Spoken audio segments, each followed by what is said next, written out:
Worth it pa ba maging TikTok affiliate this 2026? Marami pa rin po yung hesitant na pasukin yung mundo ng pag-TikTok affiliate.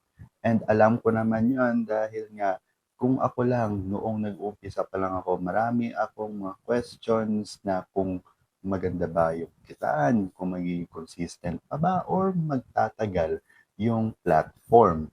Kaya ito yung mga reasons, and I would also like to share with you yung pinaka-reason doon dito sa dulo ng video. Kaya make sure to watch my whole video. So, the first reason is marami na pong proof of income. So, the past 2025, maganda pa rin yung kitaan. Kahit na maraming mga rumors na nagpapalit-palit daw yung algorithm, maraming mga rules, marami pa rin yung naka-income na at naging full-time affiliate na dito sa TikTok. So, that means growing pa rin yung platform at marami brands yung nagtatrust dito sa platform na to. And the second one is the algorithm helps the sellers.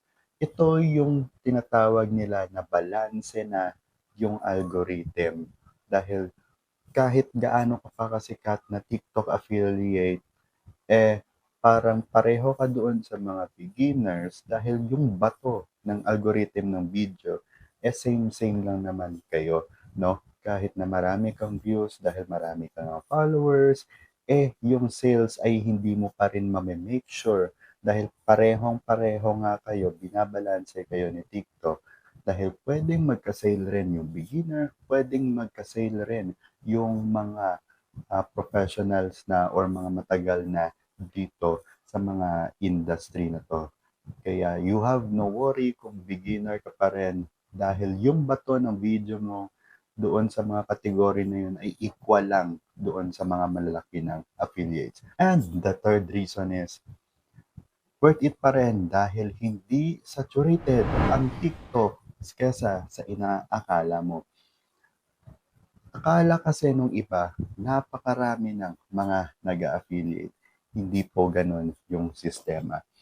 Lalabas lang yung mga TikTok affiliate videos doon sa mga buyers o sa mga nagwa-watch lang ng mga videos if meron talaga silang interested na product based doon sa mga digital footprints nila based on doon sa ibang mga app. Hindi lang puro seller videos ang pinapalabas niya doon sa users. Dahil gusto ni TikTok na tumagal yung users based sa kung ano yung gusto niya talagang panoorin. Kung gustong manood ng users ng mga funny videos, edi hindi magpapakita si TikTok ng mga seller videos. Pero kung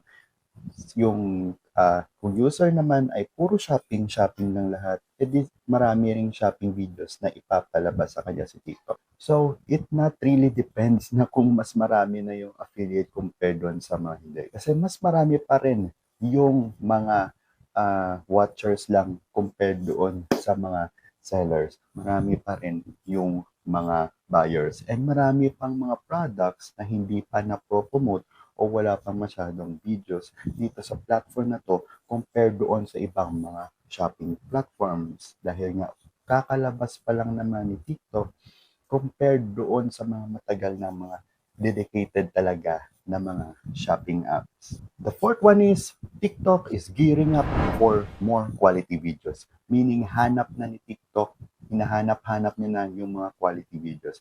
This is beneficial for us na gustong-gusto yung mga quality contents. Dahil nga kung ipupush ni TikTok na maghanap ng mga quality contents, di mawawala na yung mga putyo-putyo na videos. Yung mga bawal na mga videos, yung mga puro violation na lang mga seller, mawawala na yun. At tayo na lang ng mga quality videos ang ilalabas ni TikTok doon sa algorithm.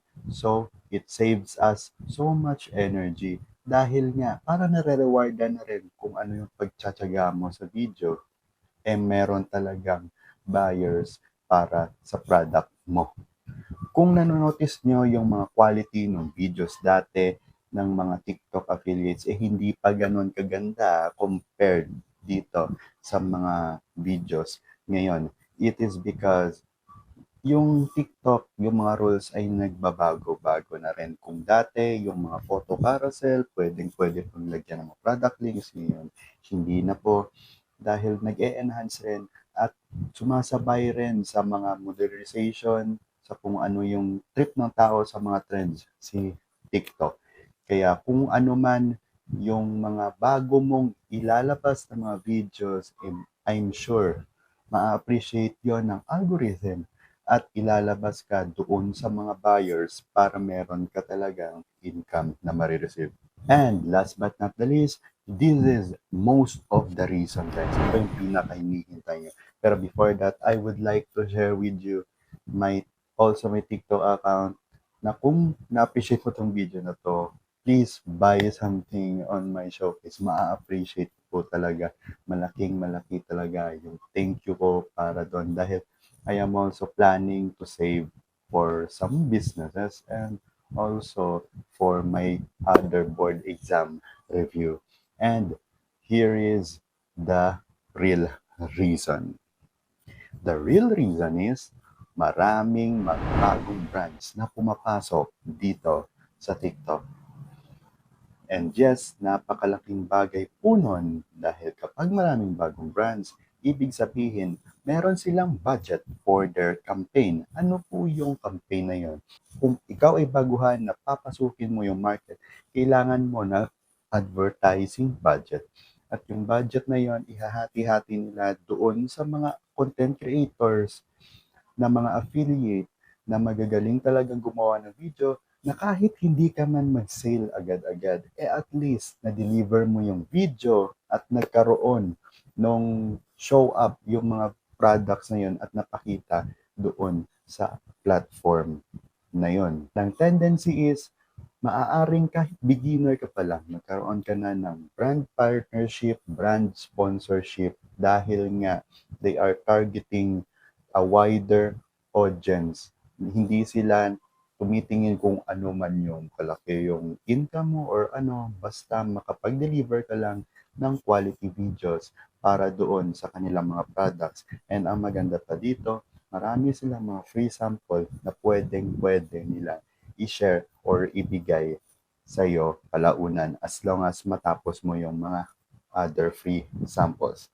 Ang na-notice ko lang is napupush yung mga products nila dito sa mga apps na to dahil gusto rin nila at kumbaga parang wala silang mga physical stores na sa mga malls kasi alam nila na yung future is about online selling.